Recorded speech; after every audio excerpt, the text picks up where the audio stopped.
دعا میکنه خدای تو به من توفیق بده. آخه توفیقی که تو بیتو مسجد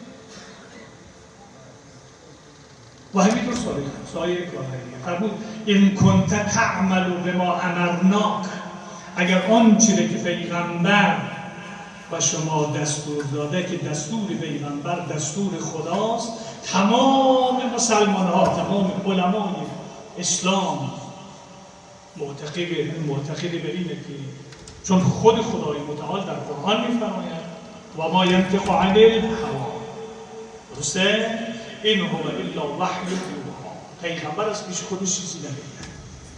هر چی که پیغمبر میفرماید و هر دستوری که پیغمبر میدهد، هر امری که میکند یا هر نهی که میکنه دستور خودش، از طرف خودش نیست.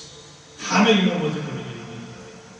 لذا حضرت زهرای مرضیه سلام الله علیها میفرماید که این کنت تعمل بما امرناک، اگر آن چیزی که پیغمبر از طرف خدای متعال به تو آورده و تو مو به مو اجرا میکنی و تنها اما زجرناک، و از آن چیزی که پیغمبر از او منع کرده که منعش منع خداست، فانت شیعتنا، تو باید بباری، تو آخر راست میگی.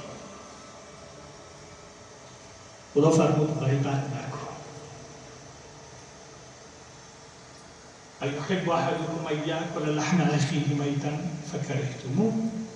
وقتی جنازه برادر به زمین افتاده باشه، بعد بگیره کار داره برداری بخوای قطع بکنی بخوری، از این خوشت نمیاد، دوست نداری گوشت برادر مردت بخوری، اما چرا داری غیبت میکنی؟ تمام قصه های زندگی ما برادران غیبت شده. تو نیست مگه؟